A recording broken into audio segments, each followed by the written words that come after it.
Hi guys, how's it going? Monday, we're here for our regular weekly video. I want to point out that this is the second week of advising, so please communicate with your advisor if you haven't already. I'm not going to be holding office hours this week. I'm not going to be holding a synchronous meeting either. Because we have a lot of advising to finish up. However, next week, regular office hours, and I'm going to add a synchronous meeting in case, we need to talk, and also some extra credit. We'll figure it out. All right, for today, I'm going to be giving you some feedback concerning what you submitted already. In general, concerning the article, most of you, for some reason, picked the articles that had to do with mental health issues. Very good in general, on average. I would say excellent, to be honest. Some of you, were a little bit short, or your answers were a little bit too long for take-home points. In general, again, I appreciated your effort. Maybe, most likely, that was your first time you read an article and you had some take-home points. So, let me fix this for a second. So, I appreciated the effort, and it was pretty good. Just don't forget that when we talk about take-home points, they can be pages over pages over pages, and they can be like 3 words either. There are things that we need to remember out of an article, important points, whatever they added on the literature, and maybe the meaning of whatever they added on the literature. Okay. All right. Very well. I have my notes here concerning the 5 points of those significant historical people that had to do with resistance training. Most of you pick reader very well. Nothing for me to report here. Try to be as lenient as possible. It was on average high quality work, so I'm happy about it. I'm gonna share my screen, and we're gonna go to our Moodle site. Show you a couple of things there before we cover what we have for today. So this is what we have for today. I have covered the whole resistance training program slideshow. So LO19 is still about resistance training, and LO20 is going to be about cardio, which I'm going to be covering today. So let me start with LO19. In our book, and I've covered it already in our slideshow, there is a comparison between machines and free weights, and there's a never-ending debate about which one is better and why. If you can pick a side, cool. I want you to give me advantages and disadvantages for both sides, though. If you can't pick a side, still cool. Just make a case.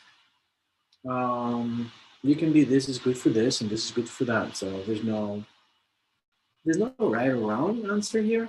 I just want you to make a case about whatever you decide to say, like which modality is better and for what. Okay. I think it's pretty cool learning opportunity, and also I think a lot of people are going to ask that question in your career anyway. All right, so that's a low 19, and I also have a low 20. And I want to make sure you understand something, because usually I get some confusion here. So this has to do with the heart rate and the heart rate reserve. All right, it says calculate your recommended upper, 94%, and lower, 70%, target heart rates using the formulas on page 433 and 434. First of all, I said formulas. So we have two formulas, okay? Use my percentages, not the book's percentages, my percentages. That's important. A lot of people make mistakes here. Excuse me. So use my percentages in both the formulas. Where are those formulas? One is on page 433 and the other one is on page 434. So I want you to give me two ranges, right? There's a 433 formula and there's a 434 formula, aka the Cardiorespiratory method. Since you're using different formulas, even if you're using the same percentages, you're gonna give me different results. And by different results, I mean you're gonna give me two different ranges of heart rates. Go to our book, it will make sense, I promise. Note, for determining your age or max, because you'll need that, use Fox's equation. We'll talk about Fox's in a second. Hint, different formulas, different results. Again, two different formulas. Your age or max will be the same because you're the same person. Your percentages will be the same because I give them to you. It's just using the different formulas. They have different calculations. So what I'm trying to prove to you is when you prescribe exercise, you prescribe different ranges based on the formula you're going to use. Make sure you're like, if you didn't get it, go back, hear me out again, right? And then go to your book, and I promise you'll figure it out. Just follow instructions. Just follow instructions. Take your time. Show me the calculations and everything, okay? All right, so these are the two things we have for today. I'm sorry, for next, for Sunday. Now I'm going to share my screen. I'm going to share the PowerPoint slideshow. Not too long. Also, I'm not going to go over all the tables here because there are some calculations that you have to do by yourselves. I would suggest you take the textbook and you just start doing whatever they did. If it doesn't make sense, ask me questions. Okay? All right, so we talked about resistance training, right? Chapter 14. We're going to talk about cardio today, and we're going to talk about flexibility training in chapter 16.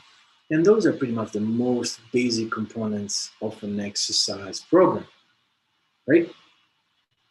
All right, today what we're going to do is we're going to talk about the benefits of cardiovascular exercise. And again, we're going to break it down not only by the parts like the warm-up and the conditioning phase and the cool-down, but also how you actually prescribe exercise based on the VP principle. Okay? Some metabolic calculations and equations are in our book. You don't have to remember the formulas. You have to remember how to use them though. All right, so we are in 1953. And more than 55% of the US children failed to meet the minimum standard of muscular fitness and health, compared with only 8% of the European children. As you understand, that was shocking. So a lot of people came together, scientists came together, expert panels, meetings were held. And in 1973, we had an article by Michael Pollock, and that was served as a basis of the first ACSM position statement. And that statement said in 1978 that you perform moderate to vigorous exercise, more specifically cardiorespiratory exercise. You have to use your, large muscle groups from 15 to 60 minutes for 3 to 5 days weekly. So moderate to vigorous, okay? That was the first ACSM position stand or statement. Now, we had more research going on and more results, and we figured out that, you know what, concerning health-related benefits, we don't have to do vigorous intensity per se. So in 1990, we managed to understand and explain that we can have physical activity for health, but also we can have physical activity for fitness, and those two things are not necessarily the same. Okay. So in 1995, we had the CDC and the SSM. They came together. They combined their recommendations with the Surgeon General's report, and all of them highlighted the benefits of physical activity.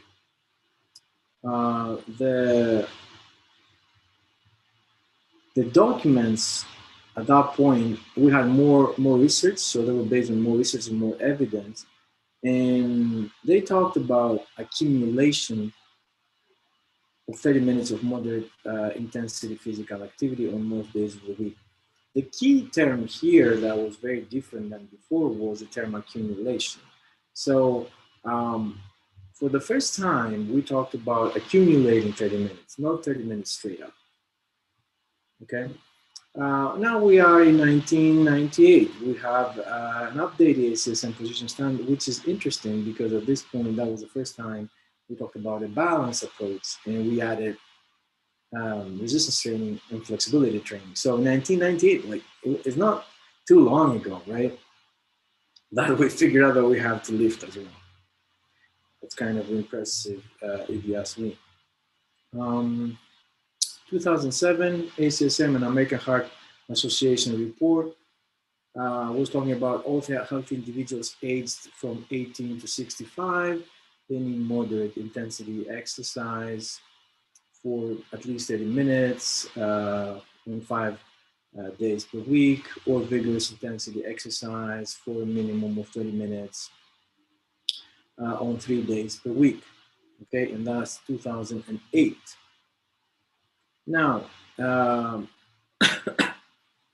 we have the latest, the physical activity guidelines for Americans were published in 2008, and they expanded the guidelines to children, adolescents, adults, older adults, women during pregnancy, and postpartum, and adults with disabilities and adults with chronic medical conditions. And the latest guidelines that we have right now is on table 15.1, and that's something you should remember if somebody asks you. If somebody says, hey man, I want to do some cardio, I want to start with cardio, I want to start working out, what should I do? So you tell them 5 or more days per week if it's moderate intensity, 3 or more if it's vigorous intensity, or a combination for 3 to 5. Okay. If you are really deconditioned, light to moderate will be good for you. 150 minutes if it's moderate, 20 to 60 minutes if it's, or 75 minutes per week if it's vigorous, or a combination of both, right? Less than 20 minutes if you are, you were living a sedentary lifestyle. What else? Of course, the type is regular purposeful exercise that involves, large groups. The volume is 50 to 1,000 minutes per week. We talked about that before, continuous sessions, but also, they can be at least 10 minutes, right? If they can, it's beneficial if it's even less than 10 minutes, if you were doing pretty much nothing before. Okay, and the progression has to be based, on it's a case-by-case scenario based on your condition, if you have any health issues, and so on and so forth. So I want you to remember table 15.1, frequency, intensity, time type, volume, and of course the pattern. Okay, because again, that's what we suggest right now. That's the recommendation. All right. What is cardiorespiratory endurance? Ability to perform large muscle repetitive moderate to high intensity exercise for an extended period of time. Of course, your goal is to increase heart rate and respiration.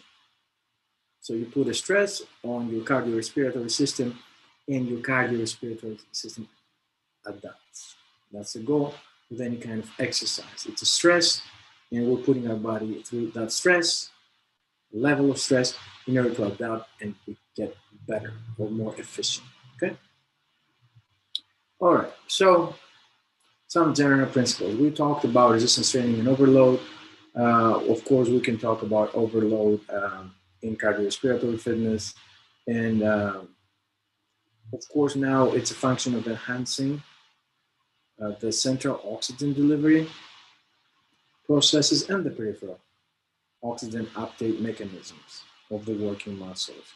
So if we enhance that ability, we become more efficient, which means we can use oxygen for metabolic processes in a more efficient way, which is what we're going for, okay? Now, we've talked about threshold as well, right? However, to overload or challenge that system, we have to perform activities that increase the heart rate and the respiration, and the minimal amount of overload that we need to put our system through is referred to as the threshold. So whatever is above the threshold is going to create some physiological adaptations. So we can, but however, we can be too much higher than the minimum threshold, because that would be too much, right? If we are below that threshold, we're talking about retrogression, so we're just going backwards. So we need to know the threshold for each individual training and slowly put them through the stress so they adapt, and then the threshold is going higher and then higher and then higher, and that's, you were using the principle of overload, and that's how we manage to get the physiological adaptations we're working for in a safe and effective way. Okay?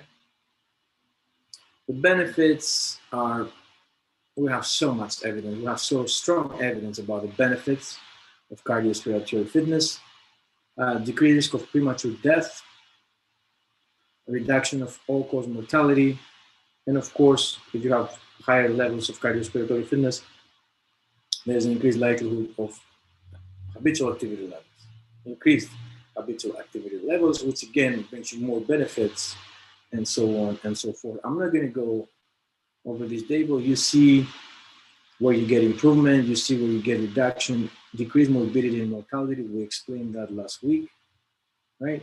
And of course, other benefits at the end, psychological benefits, mood benefits, and more. Now, in general, you know the basic phases, there or the basic parts of a cardiorespiratory session. There's a warm-up in the beginning, right? There's a cool down at the end, and the main part is the conditioning or endurance phase in the middle. All right. So the warm-up, what's the point of warm-up? In general, we're trying to increase body temperature, right? And we need to do something, of course, that is similar to whatever we're going to do next. I hope that makes sense. Why would we do that? As you can see, it not only increases performance, but also decreases the risk of injury, including preventing ischemia. And ischemia is what? We have some blood flow restriction, which means oxygen, lack of oxygen, right? And a lot of times, if we have clients with that we put them in sudden strenuous exertion, they may have ischemia. That's good. That's not good. That's very bad. So warming up helps us prevent that. Of course, this is a main thing, and of course, we are going to talk about it in a little bit when we break down the whole FIT-VP acronym and how we prescribe cardiorespiratory fitness exercise. The cool down pretty much is there to do what? It brings us back to homeostasis. It brings us back to the equilibrium we had before starting working out. The heart rate has to go back down, the blood pressure has to go down, and the respiratory rate has to go down.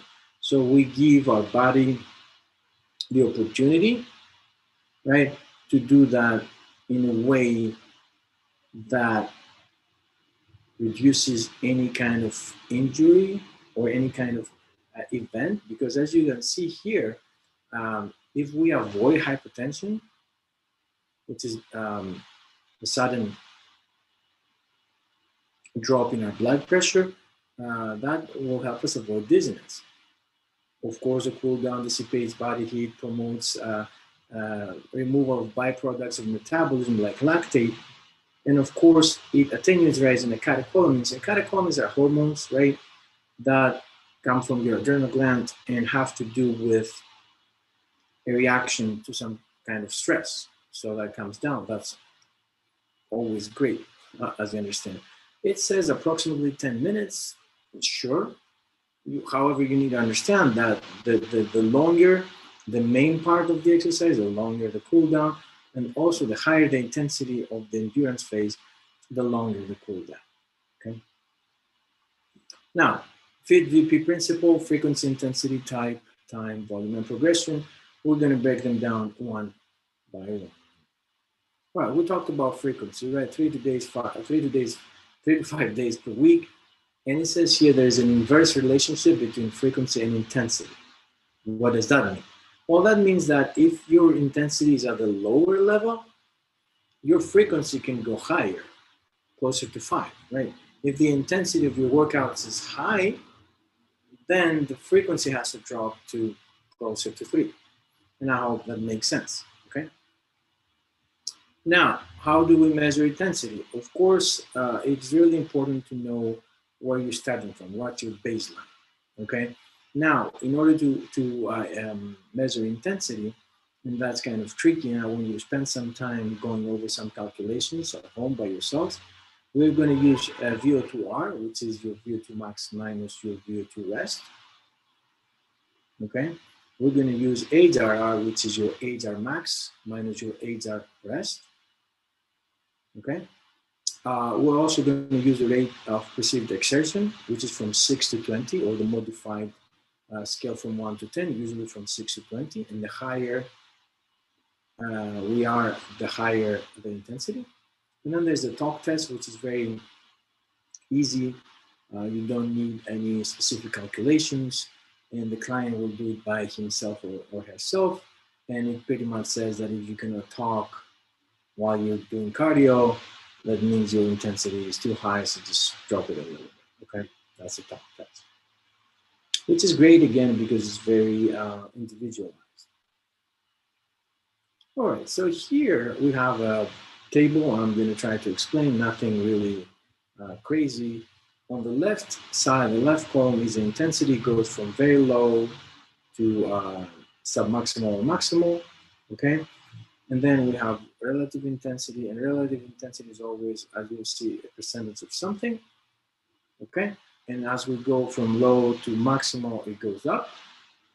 And it has to do with HRR or VO2R, HR max or VO2 max. So those are percentages of something that is very individualized. It's only about you. That's why it's relative intensity, okay? The absolute intensity all the way to the right is not based on individuals. It's pretty much predetermined, right? And if we know an activity is an activity of 5 METs, a 5 MET activity would be in the moderate intensity category, right? And there are tables in your book that we have created, and they talk about METs per activity. The other thing that you see, intensity relative to maximal exercise capacity in METs. Again, if we have all the way up to 20, that's a percentage of your VO2 max. Nothing too fancy here. I don't care about that much, but I do care for you to see the column in the middle, the perceived exertion rating, right? And I'm going to show you a little bit more as we go, and you'll understand more, but you can see the numbers, right? So below 9 is very low, above or equal to 18 is submaximal to maximal, and it goes from 6 to 20. You'll understand more in a second. All right, those are called metabolic calculations. You don't have to remember the metabolic calculations. However, excuse me, if you ever take the exam, you will need to remember all these small letters at the bottom, right here, because those differentiate, those will tell you pretty much how to use those equations, okay? Now, let's take walking, for example. Here, in order to figure out METs, or in general energy expenditure, right? You see there's 3.5, and then we have to add plus zero point 0.1 times the speed you're going, plus 1.8 times the speed you're going times the grade. How you calculate speed and grade, you'll see down here. So these are things you need to remember. Not for this class, mainly for 214, okay?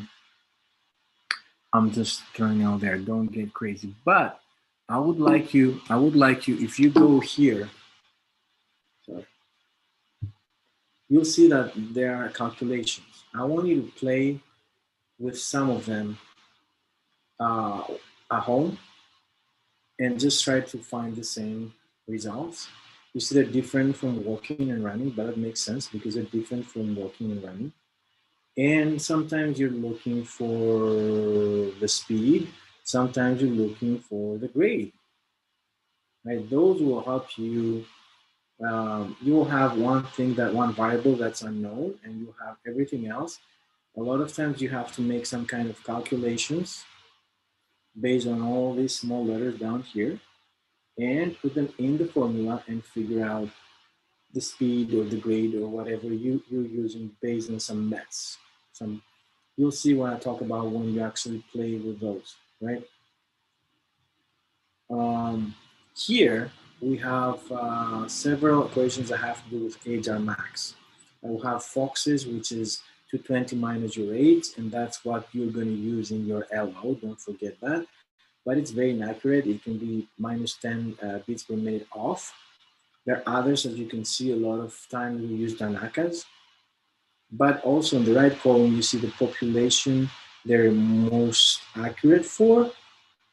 So it's not that you're using one for everything. It really depends. In a lot of research, we use Foxes because it's easy, but we also know the disadvantages of using Foxes. Anyway, in your LO, you use Foxes. So if you're 20 years old, it will be HR max equals 220 minus 20. HR max for you, it will be 200. Then that's an example. These are examples of MET tables. Again, play a little bit. All the calculations are in there. You're going to find the ranges. Nothing too fancy. You just have to play with the formulas. Nobody knew how to use the formulas. Everybody learned how to use the formulas. So it's a matter of practicing. All right. This is the RPE scale. We usually have one of those, and you laminate it, and then we usually show it to the participant as on the treadmill or on the bike. And like from 6 to 20, how do you feel? And like 13. 13 for us means somewhat hard. So a lot of times we may have an RP max that we're just going to stop the test. If they go like, if we have RP max 18 or above, we stop it. Something like that. Mode. That's interesting. What kind of mode are you going to use when you're prescribing exercise for me? Right. That, of course, depends on my goals, on what I have access to, what is enjoyable for me. Excuse me. If I need skill or something for that kind of activity, and I'm going to give more examples in a little bit. Of course, there's weight bearing and non-weight bearing. So if you're using a bike that's non-weight bearing, right? Which is it good or bad? It's not good or bad. It depends. If I have issues with my knees and my ankles, maybe I should be doing something that's not weight bearing, like swimming. Weight bearing, of course, is more functional because walking or moving around is weight bearing. That's what we do. We just carry a weight. Right? However, we can switch it up, and also, it really depends on the person. ACSM breaks down the activities in 4 groups. You can see A, B, C, and D, right? So A is for people that don't really have high levels of cardiorespiratory fitness, and it doesn't require skill. So pretty much for everybody, you can see cycling, aerobics, slow dancing, nothing too intense. B is vigorous intensity, so it's not for everybody. You see now we're going from walking to jogging and running, right? So higher intensity, more difficult, more challenging. So that's not for everybody, or at least for everybody from the beginning. C is interesting because C now it requires skill. So if I don't know how to swim, you shouldn't be prescribing exercise that includes swimming for me, right? And usually it's not easy either. So it could be moderate to high intensity and require skill. So it's for specific people. D now does require some kind of skill. It's usually more enjoyable kind of activities, but also they are moderate high intensity, not for everybody. And most likely we're going to use it to supplement. So I may be doing 3 times per week cardio on the treadmill, and then 2 times per week you tell me, just do some pickup games of basketball with your friends. So I can do 5 because it's really boring for me, but at the same time I have the level of CRF, cardiorespiratory fitness, and I know how to play basketball, so it's enjoyable for me. All right, of course, whatever we do, there's a proper posture and alignment. There's some examples here. We should never fully extend on a bike, 5 to 10 degrees, as you can see, of bend. You see that we're trying to keep push through the heel and the knee not to be too forward in front of our toes, which is, of course, it really depends. But anyway, for this example, that's good enough for now. This is how you stand on the treadmill. Sometimes we have our hands on the rails, sometimes not. It really depends on the client. Not too close to the front, not too close to the back. Standing still, trying to imitate actual walking. This is how you run, you lean forward a little bit. All right, so when we talk about time, we talked about that before anyway. First of all, time and intensity are inversely related, which means if I add duration, intensity has to go down. If I add intensity, so it's more challenging, duration has to go down, right? So I can walk for 2 hours, but I can run for 20 minutes. Okay, does that make sense? All right. What SSM recommends is 30 to 60 minutes of moderate intensity per week, 20 to 60 minutes vigorous intensity per week, per day for vigorous intensity. So we're going from 150 to 30 minutes to 75 minutes. Of course, again, that's exactly what we said.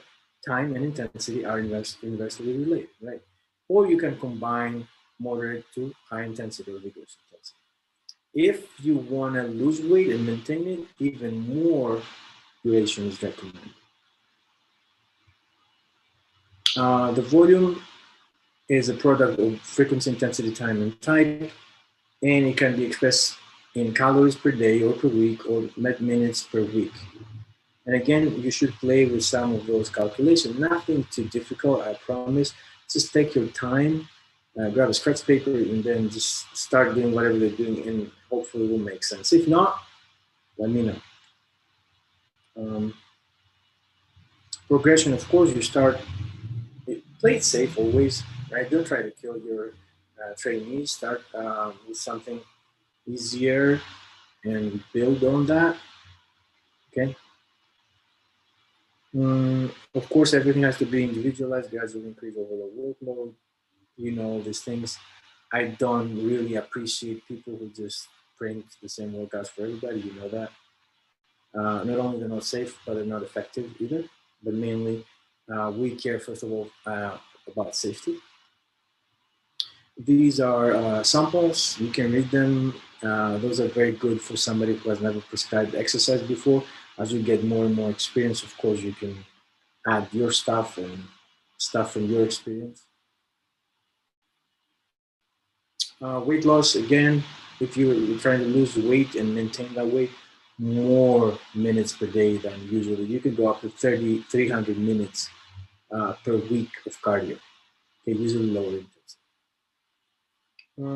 One thing I want to say as we're ending this slideshow is that all these are recommendations. It's not that you have to do them. Okay, those are recommendations based on what we know. They're not set in stone. So you start with that, and then you adjust based on your client and your knowledge, and the situation that you have in front of you. All right, these are the take-home points. Let me move this so I can read them. All right. Cardiorespiratory endurance training sorry, is an essential part of the client's overall exercise program. Each cardiorespiratory endurance training session includes three basic parts: warm up, endurance phase, and cool down. A cardiorespiratory endurance program or prescription requires FIT-VP components: frequency, intensity, duration, mode, volume, and progression. The personal trainer must balance the FIT-VP components with the client's characteristic, life situations, goals, and preferences. All right, guys. Go do some advising if you haven't already, and I'll see you next week if I don't see you any sooner. In the meantime, lift intentionally, not habitually.